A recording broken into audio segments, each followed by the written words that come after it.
If you want better sleep, check out Pod 5 from our sponsor, 8 Sleep. It is a smart system that fits over any existing mattress, and it turns your bed into a fully adaptive sleep environment. The Pod 5 uses AI to adjust temperature, elevation, and sound in real time.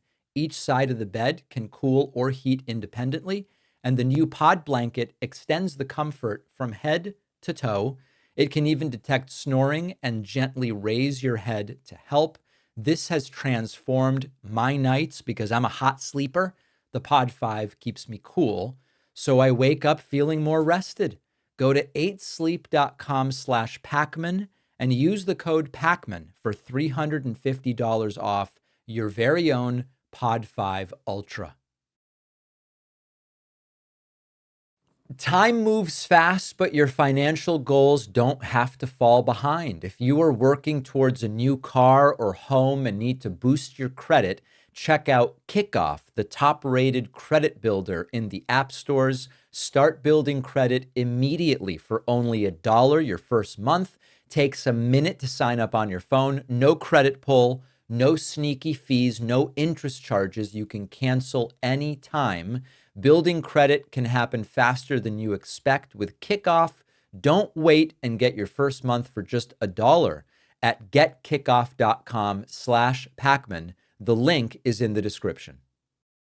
Welcome to the show, everybody. Former President Obama is not taking kindly to the new, very obvious, distractive conspiracy theory coming out of the White House. Just to catch you up on this, in the midst of the Epstein fiasco and the tariff failure and everything else that's going on with Donald Trump, in the midst of all of this, in the midst of MAGA ripping itself apart over the Epstein non-disclosure that's taken place to date, Donald Trump's administration, through Director of National Intelligence Tulsi Gabbard, has weaponized the new conspiracy theory, and they are setting their sights on former President Barack Obama.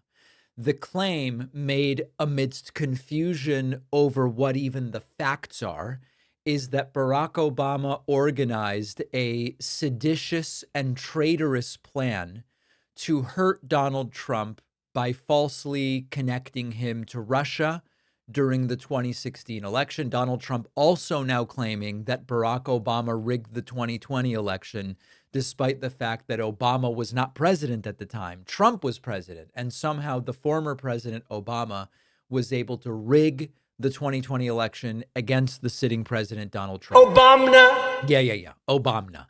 So in response to this, and normally, I mean, listen, Barack Obama has been relatively quiet as a former president. And in general, you don't tend to see former presidents weigh in actively on the day-to-day of what's going on in an administration, other than Donald Trump when Biden was president. Well, Barack Obama has now put out a statement. Obama's office putting out the following statement, quote, "Out of respect for the office of the presidency, our office does not normally dignify the constant nonsense and misinformation flowing out of this White House with a response. But these claims are outrageous enough to merit one. These bizarre allegations are ridiculous and a weak attempt at distraction. Nothing in the document issued last week undercuts the widely accepted conclusion that Russia worked to influence the 2016 presidential election, but did not successfully manipulate any votes. These findings were affirmed in a 2020 report by the bipartisan Senate Intelligence Committee, led by then chair Marco Rubio." We have to understand really three different things. Most superficially, this is an attempt to distract from the growing scandal within the Trump administration. And one of the best ways to at least try to get MAGA united, because MAGA is very divided right now, as divided as we've seen it. In my conversation last week with Heather Cox Richardson, even she spoke about it with her perspective as a historian, or even as an historian, about how she's surprised at the degree to which the Epstein fiasco has divided MAGA. Now, yesterday I did a Substack Live with Missouri activist Jess Piper. And Jess brought up a good point, which is the Epstein scandal doesn't get anyone in rural Missouri health care. The Epstein scandal doesn't help someone who can't put food on their table to do it. But if we believe that MAGA has bad policies and MAGA being hurt grows the opportunity to put in place someone who's actually going to help the American people, indeed, the Epstein scandal is something worthy of exploitation. The way that the Trump administration has decided to push back against this is with this just wacky conspiracy putting Obama at the center of some completely harebrained plan to publish false claims about Russia's involvement in the 2016 election. So layer number one, this is a very poorly crafted attempt at distraction. Number two, the entire distractive attempt is based upon a not really subtle, but potentially confusing distinction. What Tulsi Gabbard is looking to make you believe and looking to make MAGA believe is that what President Obama did was put in place everything from the Steele dossier to unproven claims that Trump and Putin were colluding in some active way to get Trump elected. That is not what Barack Obama did as president. What Barack Obama did as president was to direct intelligence agencies to look at what sort of influence, if any, Russia is trying to have over American elections, and to what degree their technical capabilities would allow Russia, for example, to manipulate votes, literally on a technical level to, if Hillary Clinton won Connecticut, would they have the technical capabilities to tap out on their keyboards and to make it seem as though Donald Trump won in Connecticut, a capability that Russia was assessed not to have? These are two completely different things. This is sort of like when Trump said, Obama spied on my campaign. And what happened was that law enforcement under Obama was surveilling persons of interest. Those persons of interest were in touch with the Trump campaign. And so the Trump campaign counterparts were incidentally surveilled, not because Obama was spying on Trump's campaign, but because Trump campaign staffers happened to be having phone communications with individuals separately considered persons of interest or suspects in crimes by federal law enforcement at the time. So the problem with a lot of what's going on is that there are little kernels that overlap, sometimes coincidentally, with the truth. But as presented by Tulsi Gabbard, this entire Obama thing is a complete and total distraction. We're going to get back to it later, as Donald Trump is now openly calling for the prosecution of former President Barack Obama. Does Donald Trump know who pays the tariffs? The answer is no, but it seems as though even Scott Bessent is at least paying lip service to the idea that it is not the importers of foreign products and goods that pay the tariffs. I don't know if you've ever seen someone be so confidently wrong about basic economics, but Donald Trump's Scott Bessent, hedge fund guy, was on Morning Joe this morning, and he really tried to deny one of the most straightforward concepts in trade policy. He was asked, does Donald Trump realize that the consumer ultimately pays the tariffs? And Bessent disagrees. Now, my question to you is, does Bessent really not know who pays the tariffs? Or does Bessent have to say what he says in this video because it's what Donald Trump needs him to say? Let's take a listen. I do know that the tariffs, the cost of tariffs on automobiles, which will begin, I don't know, August 1st or whatever, will be paid by people like me, the consumer. The question is, does the president realize the consumer pays the tariffs? And just so everybody knows, the reason the question is being asked is because Trump regularly says we are taking in billions in tariffs from other countries. And of course, that is not who pays the tariffs.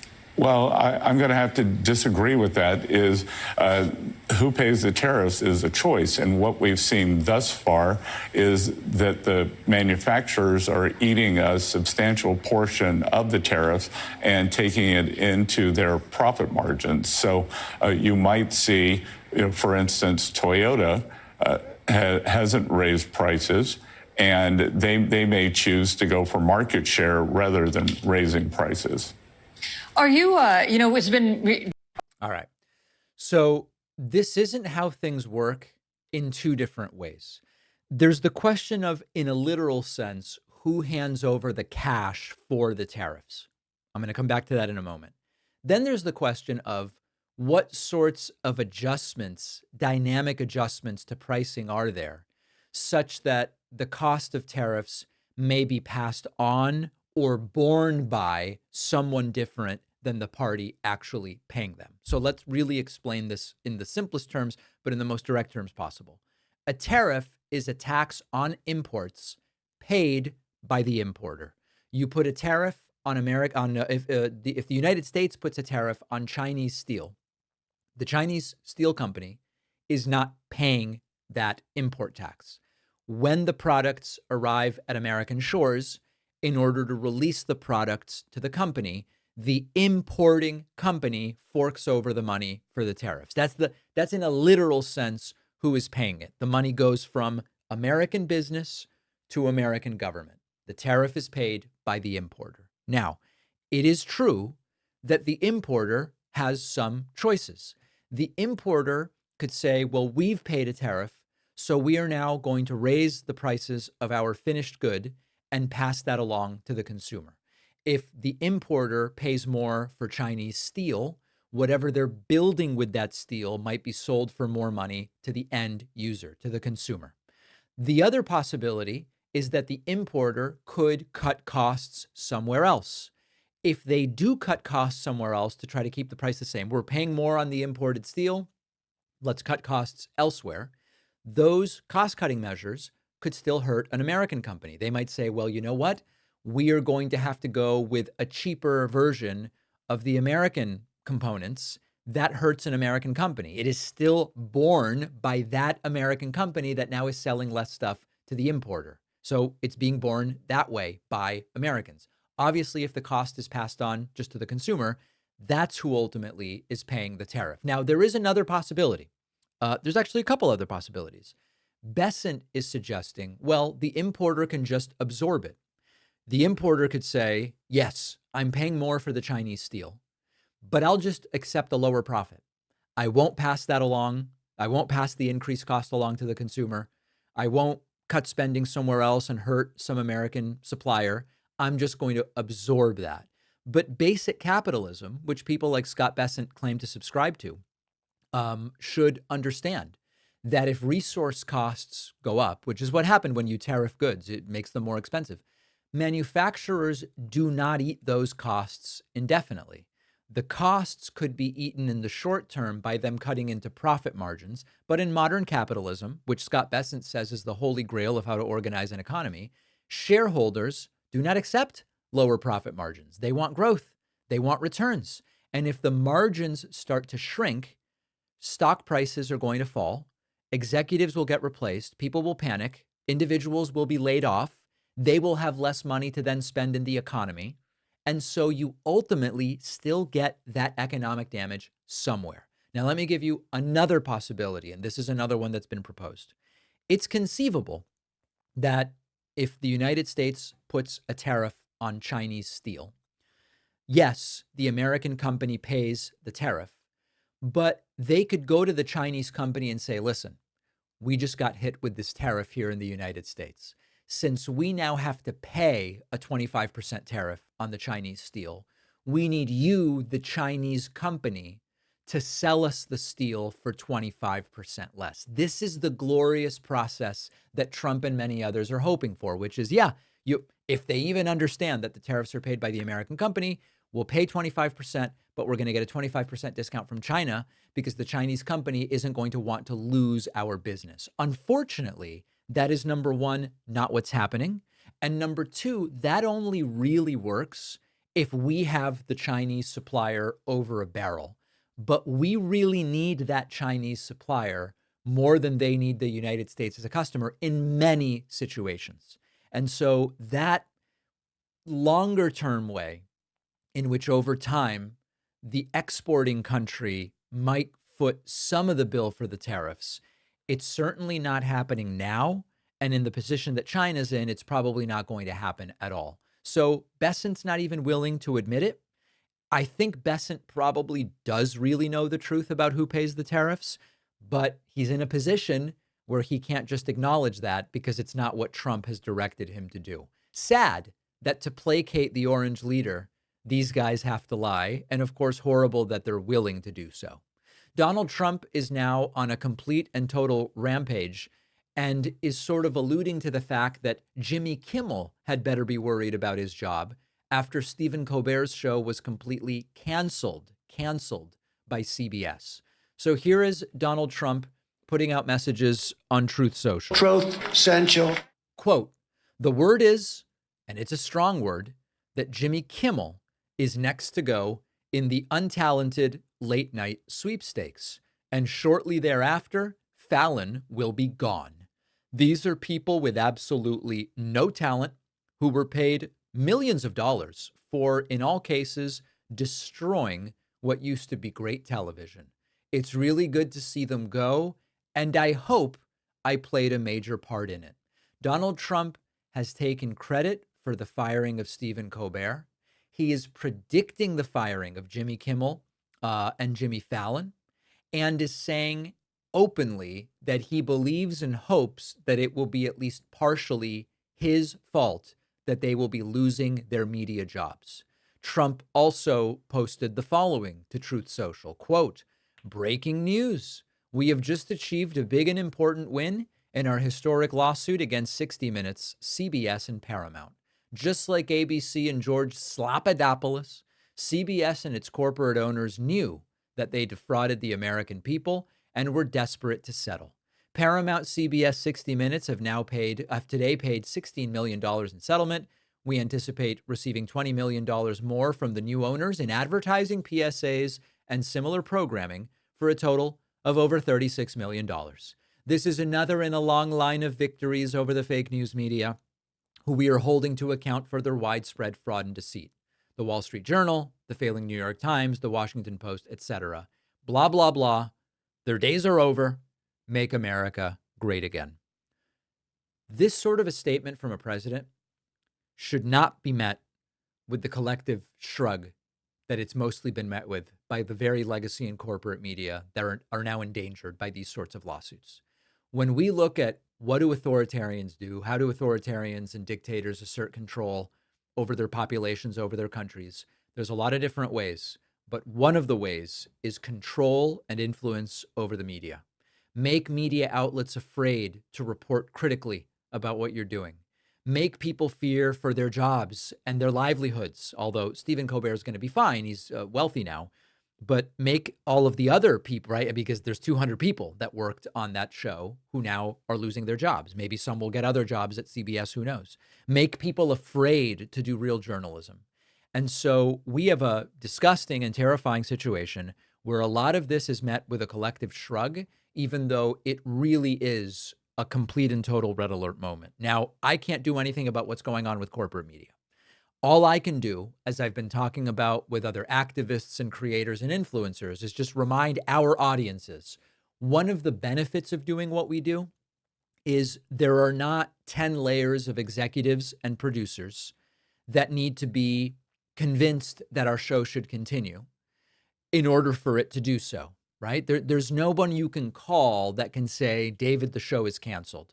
Midas, the show is canceled. Brian Tyler Cohen, the show is canceled. That's the upside of doing what we do.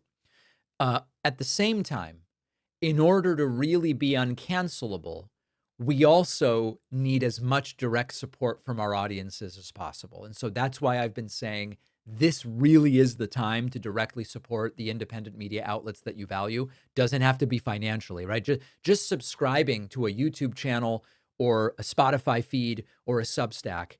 It really, the larger our followings are, the more insulated we are from this sort of thing, and also the more noise we will be able to make if and potentially when it reaches one of us. Now, if you check out my Substack Live with Carlos Espina, if you check out my Substack Live with Aaron Parnas, actually, is the one really I'm thinking of, there is a growing fear that one of us is going to be targeted. It's going to be a lawsuit. It's going to be something. It's going to require a legal fundraiser, a legal defense fund. It's just going to, because of if indeed we are on the opposite side of such a lawsuit. But in the interim, the best thing we can do is just support the shows we like and support the shows that we want to see stick around. But Trump is openly now saying he's going to try to get media people fired who are reporting and saying things or even making jokes on these late night shows that Trump doesn't like. Terrifying. If you've been struggling with energy, focus, or even mood, your sleep might be the missing link, and that is exactly what 8 Sleep is designed to help. Their latest product, the Pod 5, is the most advanced sleep system on the market, turns your existing mattress into a personalized recovery environment, no wearables required, because the Pod 5 cover uses real-time AI to regulate temperature independently for both sides of the bed, down to 55 degrees, as warm as 110. And with the new Pod blanket, that precision comfort wraps your entire body. No more kicking off covers or waking up drenched in sweat. It also senses snoring and automatically lifts your upper body to open the airways. The built-in speaker can play white noise and meditations from Dr. Andrew Huberman to help ease you into deeper sleep.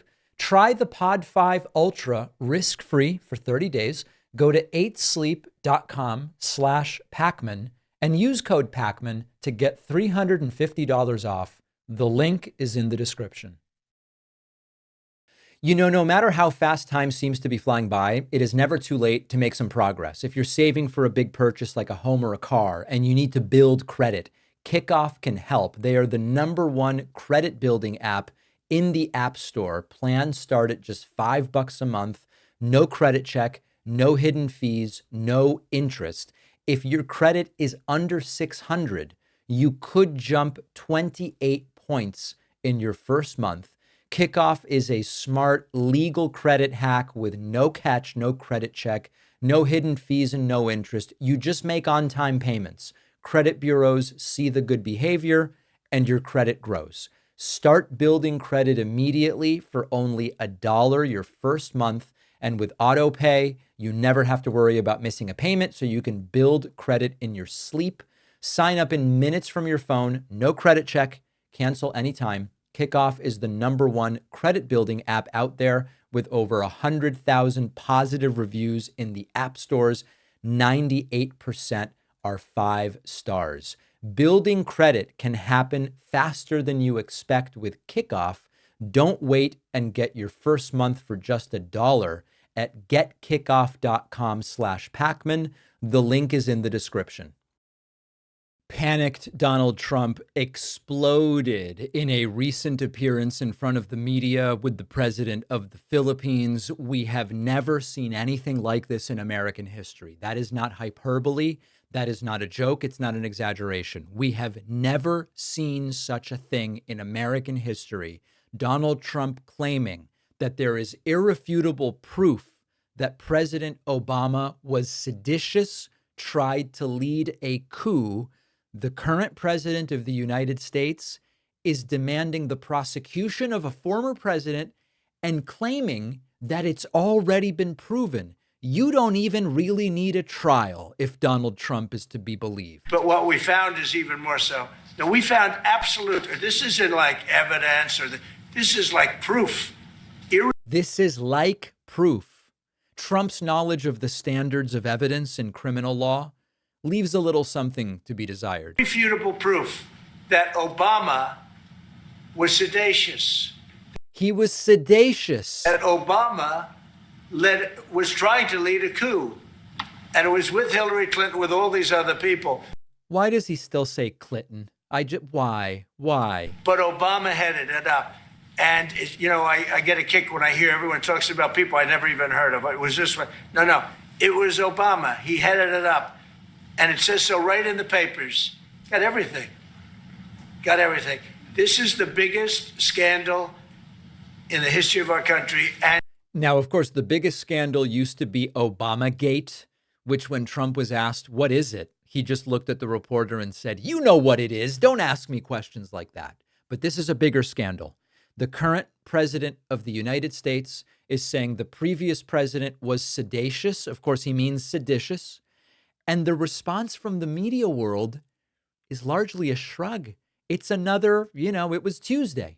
It's just another Tuesday in terms of the president of the United States making wild and wacky claims. Trump declares guilty of treason Barack Hussein Obama, judge, jury, and I guess execution. It wasn't lots of people all over the place. It was them too. But the leader of the gang was President Obama, Barack Hussein Obama. Have you heard of him? And except for the fact that he gets shielded by the press for his entire life, that's the one look, he's guilty. It's not a question, I like to say. Guilty. Let's give it time. It's there. He's guilty. This was treason. This was every word you can think of. They tried to steal the election. They tried to obfuscate the election. They did things that nobody's ever even imagined. It's that simple, guys. Donald Trump has determined guilty. Barack Obama is guilty of treason. We have become desensitized. This should be global news, national news, of course, as well. What Trump is saying, what Trump is doing. Obama guilty of treason. And it's just kind of like, oh, it's Trump. It's Trump. He continued. He said Obama was the ringleader. Hillary, Biden, Comey, Clapper, they got caught rigging the 2020 election. What? No, Barack Hussein Obama is the ringleader. Hillary Clinton was right there with him, and so was Sleepy Joe Biden. And so were the rest of them. Comey, Clapper, the whole group. And they tried to rig an election, and they got caught. And then they did rig the election in 2020. And then because I knew I won that election by a lot, I did it a third time, and I won in a landslide. Every swing state won the popular vote. But I won that all the same way in 2020. Obama did not rig the 2016 election while he was president, but somehow Obama did rig the 2020 election when Trump was president. Really odd, strange that that's how it all worked out. Donald Trump insisting they got him. We got Hillary, we got Obama. Stop talking about Epstein. That's really the point. He gives up the game here. What he really means by Obama did treason and was sedacious is that I really want you to stop talking about Jeffrey Epstein. No, we caught Hillary Clinton. We caught Barack Hussein Obama. They're the ones, and then you have many, many people under them. Susan Rice, they're all there. The names are all there. And I guess they figured they're going to put this in classified information and nobody will ever see it again, but it doesn't work that way. And it's the most unbelievable thing I think I've ever read. So you ought to take a look at that and stop talking about nonsense, because this is big stuff. Nonsense. Epstein is nonsense. What you need to talk about is how Hillary Clinton and Obama were sedacious. Totally stable comments from a president of the United States. Trump then shifting his ire, everybody else is guilty, to Adam Schiff. And he says, Adam Schiff did crimes too. You got to go after him. And Trump tries to slip in a funny but totally unbelievable line here. See if you can pick it up. Director Pulte reports that Adam Schiff claims he lived in a one-bedroom apartment. How does a family of four, you're a developer, very successful developer, how does a family of four live in a one-bedroom apartment? Now it looks like Adam Schiff really did a bad thing. They have him. Now, let's see what happens. It's not up to me. It's not up to, I stay out of it purposely. But it's mortgage loan fraud. It's a big deal. In what way? The line is, I stayed out of it purposely. Do any of us believe that? I mean, listen, it's not about Trump is personally doing everything. But this entire Adam Schiff thing, this entire Barack Obama, sedacious Hillary Clinton thing, all of it is a crafted and contrived plan to take attention away from the Epstein scandal. One of the best tweets I've seen about all of this is from our friend Aaron Rupar, who wrote, the media assumes Trump is full of shit. The markets assume Trump is full of shit. Voters assume Trump is full of shit. But what if they're wrong? and we're actually speeding towards failed state territory. Even in the best case scenario, we're still at the mercy of an aspiring autocrat who's totally unhinged and fixated on hurting anyone who opposes him. I truly hope people understand this. This is absolutely insane, totally and completely nuts. And the legacy and corporate media are so damn desensitized by it that they're kind of shrugging and moving on to the next thing. Donald Trump claimed that he would reduce drug prices by 1,000% during a disastrous speech at the White House last night as the Epstein panic continues to explode. Donald Trump's grasp of numbers leaves a little something to be desired. Here is Trump saying we might reduce drug prices 1,000%. Wharton, remember? Wharton. I have a friend who has a serious weight problem. Serious. He's brilliant, but extremely heavy. I'm being nice. And he takes Ozempic, or as they call it, the fat drug. And he's a brilliant guy. He's rich, tough, highly neurotic. He's a mess. He's a total mess. But he is brilliant and rich. And he was in London, and he calls me like president. He always used to call me Donnie. Now he calls me president. That's good. I like that better. He goes, president, what's going on? I just bought the Ozempic for $88. And in New York, I pay $1,300. Same factory, same company that makes it, same everything. $88 to $1,300. He said almost $1,300.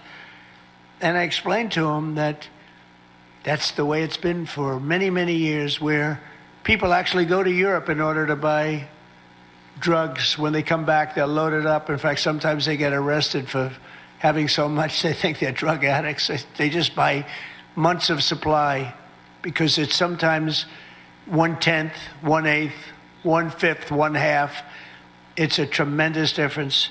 And this is for the people in this room, because this is something that nobody else can do. We're going to get the drug prices down, not 30 or 40%, which would be great, not 50 or 60. No, we're going to get them down 1,000%, 600%, 500%. If you're if you are wondering why Trump's tariff calculations make no sense and the formula is an impenetrable mess, it's because they're from the same guy who thinks you can reduce the price of something 1,000% or 600%. Arithmetic, folks. Arithmetic. Trump is now coaching Republicans. Whenever anybody in the media asks you about Jeffrey Epstein, just talk about Barack Obama, giving them very specific advice here. And remember, don't let them forget, it's so important, Obama cheated on the election. Look, the camera just went off. Obama, the red light just went off. Can you believe these people, how bad they are? Obama cheated. When they give you all the nonsense, Obama cheated and his people cheated, but he was there. You ever hear this? They talk about, if they ever even mention it, they never mention his name. Just the opposite with me. But they only mention my name. They don't mention any of you guys. They don't mention Tom. They don't mention Steve. They don't mention our great speaker. They mention Trump all the time. There you go. Anytime you are asked about Epstein, just go, Obama committed treason. We got him. It is a real indictment of this country, a real indictment that some people voted for this guy 3 times. Donald Trump continues lying about gas prices. He's doing this daily now. Our deregulation efforts are saving the typical family thousands and thousands of dollars. So remember, when you're campaigning, got to remember this. Prices are down, groceries are down, oil is down, energy is down, gasoline is, wow. We hit $1.99 a gallon today in 5 different states. You know, in California. Now, people are clapping, but it's just not true. It's simply not true. The national average for gas remains right around $3.15. It's roughly what it was when Trump took over. You know, Trump could say gas prices haven't gone up under my watch, but he has to lie. He has to do more and say, no, gas prices are way down. And of course they're not. Trump bizarrely says, I don't even know what he's talking about. If drug companies don't lower their prices, he will ban Mercedes from selling cars in the United States. I mean, this stuff is wacky, disjointed thinking. The other countries to lift up their prices a little bit and to get the drug companies to put it to them. And if they don't, the drug companies will have a lot of problems, and they are mostly agreed to it. And if the countries don't, then as an example, if it's Europe, I'll say, that's okay. You're no longer allowed to sell cars in America. You're no longer allowed to have Mercedes, BMW, Volkswagen, or any of the other many cars. And they will say, oh, I love the idea of lower drug prices for America. So you have to use that. You have to use the other country. It's just, who can I threaten to try to get compliance? What's the connection between these things? Who the hell knows? There really is none. Interestingly, after it looked like Trump's DNI Tulsi Gabbard was on the outs after there was a disagreement about intelligence assessments of Iran, Tulsi now has cooked up this Obama conspiracy theory. Trump's happy with her now. She is back in Trump's good graces. Remember, it's loyalty. Director of National Intelligence. Oh, where's Tulsi? She's like hotter than everybody. She's hot. She's the hottest one in the room right now because she found out with certainty. I think we knew it before, in all fairness, Tulsi, but now you have certainty. She has all the documents. She has everything that you need. And she found out that Barack Hussein Obama led a group of people and they cheated in the elections, and they cheated without question. It's not even would you say there's even a little question there, Tulsi? No, we've all determined he's guilty. There's no. And you found things that nobody thought we'd ever find. And very happy and very honored to have you with us. She's right now, by far, Speaker, she's hotter than you right now, Speaker. She's the hottest person in the room right now, Speaker. She's hot. What this means is Tulsi went and did my bidding. She cooked up an Obama conspiracy theory out of thin air, which is attempting to take away attention from the Epstein files. If a Democrat ever said these things and did something like this, it would be a month of programming on right-wing media. If a global leader ever held a press conference and did something like this, they would be globally humiliated and shamed. But it's Trump. It's Trump being Trump. Trump, you don't need to worry about it too much. That's what we're being told. Terrifying. We'll have more on this on today's Substack newsletter. Make sure you're getting it. Substack.davidpakman.com. The David Pakman Show is an audience-supported program, and the best, most direct way to support the show is by becoming a member at joinpakman.com. You'll get the daily bonus show, the daily commercial-free show, and plenty of other great membership perks. Get the full experience by signing up at joinpakman.com. It is great to welcome to the program for the first time today, Governor of Colorado, Jared Polis. Governor, great to have you on the program. I appreciate it. David, it's a pleasure to join you. It's about time. I want to start with, Colorado's a very interesting state to me. I visited many times. It's got beautiful scenery, great breweries, restaurants, blue areas, and also quite a few conservative folks, and it's an interesting state in a lot of different ways. I would love for you to give us a little bit of the lay of the land with something like the recent tax bill as an example. What do the dynamics of Colorado lead to in terms of how such a bill is going to affect your state in terms of, be it rural hospitals, be it people who are entitled to but may struggle to retain benefits that they should get? Give us a sense of how you're kind of seeing this bill. Yeah, well, as you said, the lay of the land physically is beautiful with our mountains, our beautiful vistas, and you're welcome here anytime. The lay of the land politically, we are a diverse state politically, and we also have rural areas, urban areas, suburban areas, areas that rely on the tourism economy, ag areas. So it's really a very diverse and significant size state. So one of the big impacts of the big bad bill, or whatever you want to call it, Yep, is really threefold. Obviously, everywhere in the country, people will be thrown off of Medicaid. Colorado won't have the same percentages as some of the higher poverty states, which tend to be red states. They'll have the highest percentage of people that'll be thrown off of Medicaid. But like every state, will be several 100,000 Coloradans that'll lose their coverage. The loss of the tax credits under the Affordable Care Act means that in the exchange for everybody who buys their own health care, doesn't get it from an employer, rates will go up about 28% next year in January. I don't know where that's taxed nationally, David, but probably we could be in the middle. A lot of states will be more. It just sort of depends. But obviously, the loss of those tax credits is devastating. The final impact, and this is across rural America, is really how many of our rural hospitals will even be viable given the loss in Medicaid rolls, given the increase in cost in the exchange. When some people have a 20% increase, they're going to choose to go uninsured as a result because they can't afford that. And so we will be struggling with a lot of the same issues across rural Colorado that other states are that have rural areas. These are hospitals that we're barely able to get by as it is. And if we lose them, it means people will have to travel hundreds of miles just to get basic care.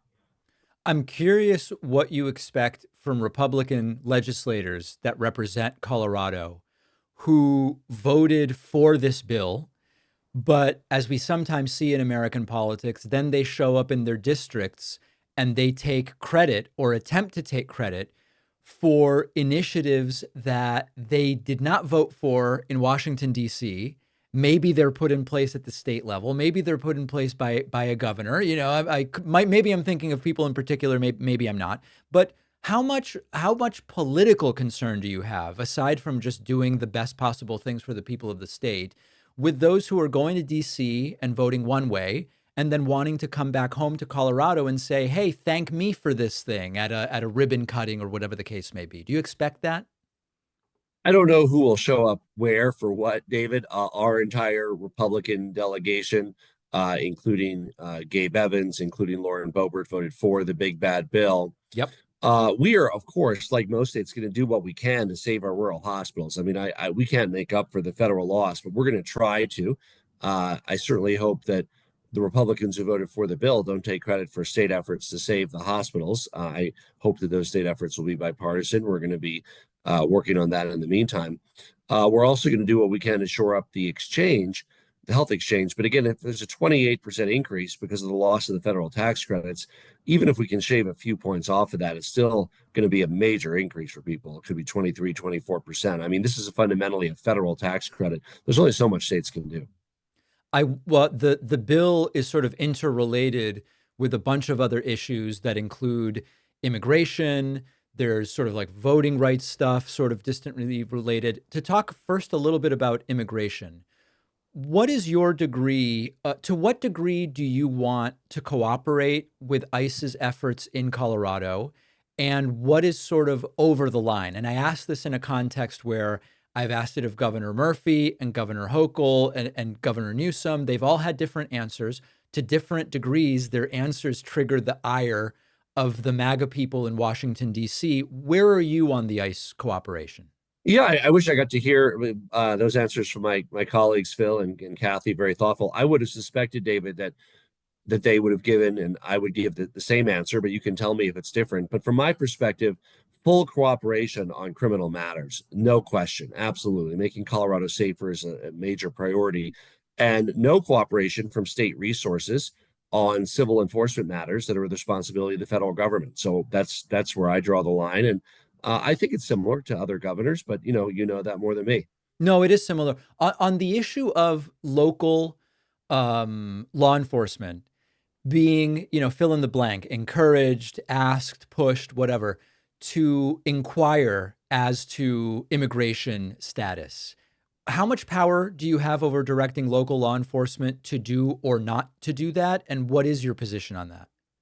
So it is not the job of local law enforcement to enforce the broken federal immigration laws. That's the job of the federal government.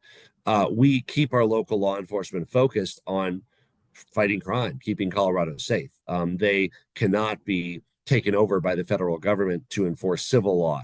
So, that's where that goes. If the federal government is engaged in a criminal investigation to protect people, we have full cooperation with them, and that includes aligning with our local and state resources. But no, they can't just take over local law enforcement and take them off the feet and away from the streets and have them do something else instead, because we need them to protect Coloradans. I've read that there are some county clerks in Colorado refusing to comply with this Department of Justice request for voter data for one of these so-called election integrity reviews. Do you agree with the county clerks that are saying we're not going to provide that data? I'm not as close to that with David. In all honesty, I haven't seen exactly what that request is and what's going on with that. We have a separately elected Secretary of State, and she'd be a good person to talk about that, as would some of the clerks themselves. Generically, when you hear that the Trump administration is doing something called an election integrity review, does that make you think sounds really good, or does that make you suspicious? Well, I don't know what they're seeking. Obviously, people can look up in our state. You can look up registered voter information. So that is, we do that in the campaign context, David, right? When you're contacting voters who voted in each election, who do you contact, and who's, the more likely person that might be a swing voter. So that data all exists on the political side. It's derived from information that is on the official side. Republicans have it just like Democrats have it. So I just don't know if there's information that's being sought that's not publicly available or not. But if you've worked, and you have experience on the campaign side, a lot of that data is out there. Republicans and Democrats use it to contact voters. On the issue of housing is interesting to me because whenever you look at the housing issues in a specific state and you talk to people working on the issue, there's sort of like a cluster of different ideas that are mentioned. There's sort of like the zoning side of it. There is subsidized housing. There are government programs. There's, do we want private equity more or less involved in owning or building? There's all these different kind of cluster of issues. One of the things that the data seems to consistently show is that however you can increase supply, it does help. And that even applies sometimes where it's like, oh, they're just building expensive condos that only a small percentage of people can afford. Well, if you increase the supply and the people who can afford those condos move there, it does alleviate some pressure somewhere else in the supply chain. It's not the perfect solution, but it just seems like supply is the number one path here. Do you agree with that? Because I know you've rolled out some housing initiatives of different kinds, first-time home buyers, et cetera. What's your philosophy on fixing housing? Yeah, I agree completely. And I thought you articulated that very well. Supply of all kinds helps. Pricing is a function of supply and demand. The demand is high in Colorado. People want to live here. That's a good thing. But when we have artificial constraints on supply, it inflates the cost of housing. What are those artificial constraints? They're effectively local zoning and ordinances that don't let things be built, don't let homes be built, force multifamily homes to become smaller, not allow second homes or accessory dwelling units to be built on the same lots. So these are the kinds of things that artificially constrict supply for where people want to live. And as a result, prices go up. Average home price in the Denver metro area now about $600,000. So we have been focused on systematically taking apart these artificial constraints on supply. We now allow, for instance, accessory dwelling units to be built by right. We've taken away the ability to impose parking requirements on new construction. Let a number of parking spots correspond to the demand of the market, right? If people want one parking spot with a 2,000-foot condo, that's great. If they want three, that's great, but don't have a requirement that they build so many that go unused if they're not needed. So we're really focused on with multifamily zoning by within half a mile of transit is another example. So these are the things that we've been focused on to just sort of allow homes and condos to be built to help meet the huge demand. The data I was able to find about private equity ownership in Colorado is that 19% of apartment units are owned by private equity firms there. That's from the Private Equity Stakeholder Project. And then there's another report about investors owning single family homes. That's estimated to be about a quarter. Now, investor might be someone who has one rental unit. It doesn't necessarily, investor is a much broader term than private equity firms. But if we focus in on the 19% of apartments owned by private equity firms, do you think Coloradans are well served by almost 1 out of 5 apartments being owned by private equity? So, by the way, one of the things we do is apartments for rent and in Colorado, condos for purchase were out of whack because of some elaborate construction liability laws that we had. We fixed those, so we're hoping that more people build condos here. That's for ownership, great starter home, 200,000-300,000. There's also, of course, a role for rentals, for apartments, and David, there's good and bad landlords of all types, right? I know people who have horror stories from their landlords that were not private equity. I know people who are tenants of one that's owned by a larger equity firm that are happy, not happy. I mean, there's good and bad landlords of all kinds. So I don't think you can really just connect the dots and say that they're all good or all bad of a certain type. Well, I think that's true, but I do feel the need to push back a little bit, because when you look at the resource, when you have a bad individual landlord, the resources and the pockets, the depth of the pockets of the individual landlord who has a couple of apartments is going to be very different than what a private equity firm and its pockets can sort of bear or tolerate in terms of litigation or disproportionate power. So I don't know that it's necessarily the same. I mean, I think it's true that there are good and bad landlords, but there's really good scholarship about the state of apartments owned by private equity on average is objectively worse. The responsiveness and the debt collection tactics are extraordinarily more aggressive. You don't draw any distinction between just an individual. Well, I think landlord you're and asking equity? the right question. So you ask the tenant, these are good questions. You say, look, when you have a problem, your water doesn't work or there's mold on your wall, is the response fast, right? That's what you need to ask. Of course, debt collection is another category. So, again, we should have more information about people kind of rating their landlords, but there are derelict landlords of all types and there's great landlords of all types. So I'd certainly be concerned if there was a concentration of ownership. For instance, if it was one private equity firm that owned 19%, I don't think that's the case. It's many, but there's obviously competition among landlords, and some of them have a bad reputation, and tenants are less likely to sign up for those. All right, let's I'm curious to hear from my audience what they think about your perspective on that. Let's talk a little bit more broadly about the Democratic Party. There's a very interesting anecdote in Jake Tapper's recent book about Governor Whitmer, and the idea that in the chaos and concern about Joe Biden's reelection, which many felt was a bad idea as they spent time with him in 2023 and 2024, there was the idea of we've got to draft someone. Governor Whitmer's name came up, and this anecdote in the book is that she said, listen, I'm not doing that. If I do that and he wins, I am out essentially of the Democratic Party. I'm going to, she didn't use the term sort of like a sent to the leper colony, but this is sort of essentially what she was intimating. And I think the broader concern right now is that there is not really a cohesive plan to say, hey, we lost a lot in November of 24.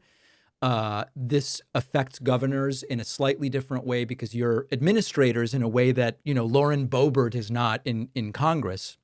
I want to get your sense of what's the Democratic Party doing right now? What's the Democratic Party doing wrong? If you had to articulate what is the broader message to try to justify voters voting for Democrats in the upcoming midterms, where are you overall on this issue? Well, that's a big question, right? But I would say, look, we should be the party of solutions that make people's lives better. And so when people are complaining about high healthcare costs, great way to show the differences. Republicans have increased healthcare costs by the big bad bill. We should also have a plan to decrease them, right? We're the party of education. In Colorado, we implemented free preschool and kindergarten. I think we should have universal preschool accessible nationally, right, as a country. I'm doing a lot of work about getting better outcomes in education. How can we make sure that kids are prepared for success in the workforce and higher ed when they graduate? We should lead with policy ideas on that. Housing, we've talked about, right? Let's be the party of removing barriers and making more housing that people can afford, close to job centers and where people can live. So the party of ideas and ideas that speak to the real pain points that people have. What do you think the policies you describe seem to have been in place in 2024? What didn't land in that last election as you assess it? In place? What do you mean? Many Democrats supported them, of course. I think that, they were in place as policy positions. Sorry, I wasn't clear about that. Yeah, I don't think that we witnessed the Democrats running on the power of those ideas. I was glad that Kamala Harris gave a nod towards housing reforms. That was she, I don't know if she emphasized that in her campaign, but she had the policy there, which was great. In fact, it was one of her first policies that she came out with was Yep. housing, and I was broadly supportive of what she was doing there. I don't think we've had a candidate that's really run on universal preschool. Maybe it's in their platform somewhere, but the fact that I don't know and you don't know whether it was there or not probably Yeah. means they didn't focus on it. And then healthcare, again, there's an even bigger distinction to draw now from the Republican plan, which increases your premiums on the private market, and Democrats who want to reduce premiums and increase coverage. Governor, before I let you go, what don't you like about being governor? Well, being governor is a great job. You're really able to get things done, David. And I served in Congress for 10 years, and I really was honored to do that. But it's very slow and frustrating at times. Being governor, you're able to get a lot done. So rather than just talk about things like free preschool, got it done. Rather than talk about building out 100% clean energy by 2040, we're getting it done. We're going to be at 80% clean energy by 2030 in just 5 years. So it's really where the talking part of politics ends and the doing part of politics begins. And I love it. Right. But my question was, what don't you like about it? I think it would be interesting to hear about what are the frustrations of the office? And it doesn't have to be about individuals, but what are the things that, because you are an administrator and the buck stops with you in ways that maybe it doesn't, like with a member of Congress, what are those areas that the average viewer might simply not know you deal with day to day? I'd say the toughest part is, when you go to funerals, if a state trooper dies in the line of duty, meeting with victims who had a school shooting a few years ago in Douglas County and going to the hospital and, visiting the kids. So those kinds of things, funerals, visiting people in hospitals, those are not fun, but they're an important responsibility. Yeah, no, that does not sound fun. We've been speaking with Jared Polis, the governor of Colorado. Governor, really appreciate your time and some of the insights into what's happening in your state today. Thank you. Thank you. If you like this show, I would love for you to get my Substack writing. Each day, I'll send you a rundown of what's on the show, what's happening, what matters, why. It's free, no spam. Substack is also the only place where we own our data. So if we get censored on social media or on any platform, Substack's going to be the only way I can tell you what is going on. Sign up now at davidpakman.substack.com. Absolutely disastrous news for Donald Trump's former attorney, Alina Habba. CNN is reporting that the Department of Justice quickly fired the newly named U.S. attorney in New Jersey yesterday after federal judges in Jersey declined to extend Alina Habba's interim appointment. So remember how all this went down. Alina Habba was appointed by Trump to be interim U.S. attorney in New Jersey. And we all knew this was a handout. It's nepotism. It's quid pro quo. It's a reward for being Trump's attack dog. But now we had a situation where the court voted to elevate Desiree Lee Grace, New Jersey's first assistant U.S. attorney, to replace Alina Habba. And Pam Bondi said, we are firing this position. They are claiming that it was politics that led to Alina Habba not getting elevated from interim to permanent. Pam Bondi putting out a statement saying, quote, nonetheless, politically minded judges refused to allow her to continue in her position. Wah! Replacing Alina, wah added by me, replacing Alina with the first assistant. Accordingly, the first assistant U.S. attorney in New Jersey has just been removed. The Department of Justice does not tolerate rogue judges, especially when they threaten the president's core Article 2 powers. Fox News reporting on this as well. Well, it could be back to the White House soon. Federal judges in the District of New Jersey have declined to extend Alina Habba's appointment as interim U.S. attorney. President Trump appointed Habba to the position on March the 24th. Interim U.S. attorneys are only allowed to serve for 120 days if they are not either confirmed by the U.S. Senate or extended indefinitely by the district court in their jurisdiction. We'll find out soon what's in her future plans. Yeah. And so this is now going to be a fight. The White House is saying, no, Trump has supreme power here. Trump can simply say who he wants to have there. She does need Senate confirmation eventually, But that's if she is to be made the permanent U.S. Attorney for New Jersey. The workaround, and this administration loves just going around the law, the workaround they've found is make Alina Habba indefinitely interim U.S. Attorney. Since she's interim, she doesn't need Senate approval, but just keep her in that role indefinitely. Why not, right? This is the way the Trump administration works. This is also, of course, a direct result of just hiring and appointing unqualified people. Alina Habba has no business being U.S. Attorney for New Jersey. It was always a giveaway. It was always a joke. And it's sort of an interesting, the Alina Habba story is an interesting one because she really has remained loyal to Trump. She failed him in some of her legal representations, you may recall, but she has remained completely loyal. But Trump never really saw her as someone capable of a big position. You know, her name was floated as Attorney General for a while, and not that Pam Bondi and Matt Gaetz are great picks, but there was just something about Alina Habba that never really had Trump taking her seriously for those roles. And it's clear that she's still being put in positions she's not qualified for. But fortunately, at least here, there's at least an attempt being made to block her. Bad news for Alina Habba, such a sad thing. Donald Trump was asked, do you support the Department of Justice seeking an interview with Ghislaine Maxwell? Trump goes, what? What are you talking about? I don't know what you're saying. Do any of us believe this? And Trump's full answer is actually quite telling. Let's listen to it. Do you support the Justice Department seeking an interview with Ghislaine Maxwell? Did you urge the Attorney General to see one? I don't know anything about it. They're going to what? Meet her? Your Deputy Attorney General has reached out to Ghislaine Maxwell's attorney asking for a new interview. Yeah, I don't know about it, but I think it's something that sounds appropriate to do, yeah. Do you have any concern that your Deputy Attorney General, as your former attorney, would be conducting the interview, given... No, I have no concern. He's a very talented person. He's very smart. I didn't know that they were going to do it. I don't really follow that too much. It's sort of a witch hunt, just a continuation of the witch hunt. The witch hunt that you should be talking about is they caught President Obama absolutely cold, Tulsi Gabbard. What they did to this country in 2016, starting... I think every word in this statement might be a lie. 2016, but going up to 2020 of the election, they tried to rig the election and they got caught. And there should be very severe consequences for that. Yeah. Your IQ would have to be in the single digits for you to fall for this. I believe everything Trump says here is a lie. Trump says he's not following anything related to Epstein. That's obviously a lie.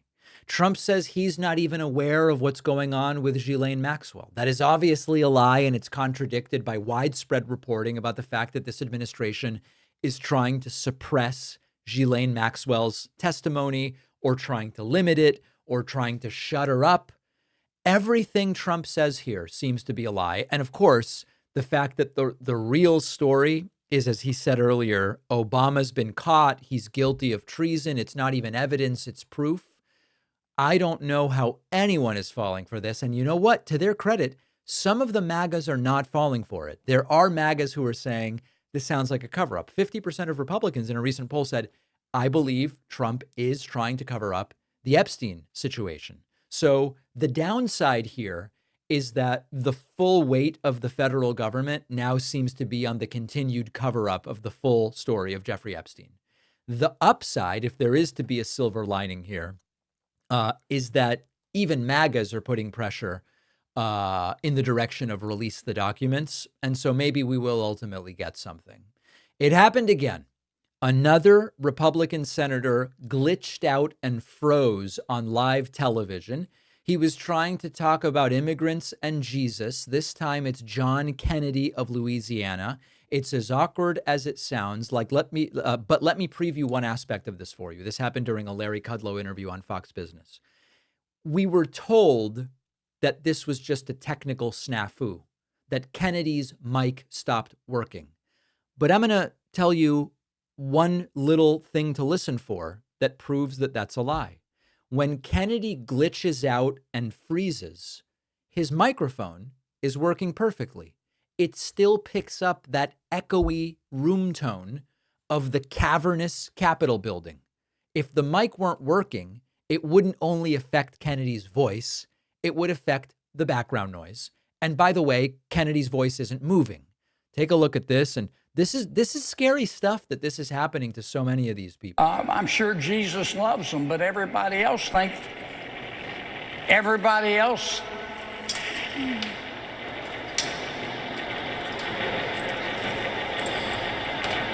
So I guess we had some more technical problems. That was the same mic as we lost with Senator Rand Paul. Awful sorry to hear that, because everybody respects what Senator John Kennedy has to say. You know. Yeah. You know that he is lying because you actually hear the moment where they turn the mic down. You go from hearing the room tone to not hearing it. Let me play just that moment again for you. So you hear when they cut the mic. What is this really about?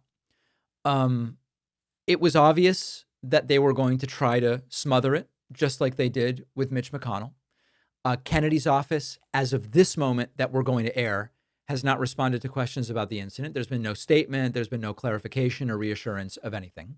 But meanwhile, John Kennedy's Twitter account kept posting political attacks. Probably his staff is running that. This is becoming a disturbing pattern in the gerontocracy. This isn't only Republicans, but recently it's been mostly Republicans. And this freeze up looks very similar to Mitch McConnell's 2 freezing incidents last year. Maybe it was the year before. They always brush it off. Doctors always go, no, it was really nothing. It's nothing. And of course, if this had happened to a Democratic senator, it would be wall-to-wall coverage on Fox News 24/7, but it happened on Fox to their own senator. So they go, it's a mic issue, even though the mic was working fine and we could very clearly hear the room tone. So the question is, how many more of these episodes do we need before we start seriously considering, forget about age limits or whatever, do we just need some kind of fitness requirement? Is there not the Montreal Cognitive Assessment, but is there something real and substantive, salient to the job of senators and members of Congress that should be put in place? Let me know what you think. info@davidpakman.com. We've got a phenomenal bonus show today. We're going to talk about the Democratic autopsy of 2024 that seems to be missing the most critical part of it. We're going to talk about what's going on with the detainees at Alligator Alcatraz. It's inhumane. All of those stories and more are on the bonus show, which you can sign up for at joinpakman.com. I look forward to seeing you there, and you can request a free membership at davidpakman.com/free membership. Thanks a lot for watching today's show. I just want to take a second to tell you about today's sponsors. If you want better sleep, check out Pod 5 from our sponsor, 8 Sleep. It is a smart system that fits over any existing mattress, and it turns your bed into a fully adaptive sleep environment. The Pod 5 uses AI to adjust temperature, elevation, and sound in real time. Each side of the bed can cool or heat independently, and the new Pod blanket extends the comfort from head to toe. It can even detect snoring and gently raise your head to help. This has transformed my nights because I'm a hot sleeper. The Pod 5 keeps me cool, so I wake up feeling more rested. Go to 8sleep.com/Pakman and use the code Pakman for $350 off your very own Pod 5 Ultra. Time moves fast, but your financial goals don't have to fall behind. If you are working towards a new car or home and need to boost your credit, check out Kickoff, the top-rated credit builder in the app stores. Start building credit immediately for only $1 your first month. Takes a minute to sign up on your phone. No credit pull, no sneaky fees, no interest charges. You can cancel anytime. Building credit can happen faster than you expect with Kickoff. Don't wait and get your first month for just $1 at getkickoff.com/Pakman. The link is in the description.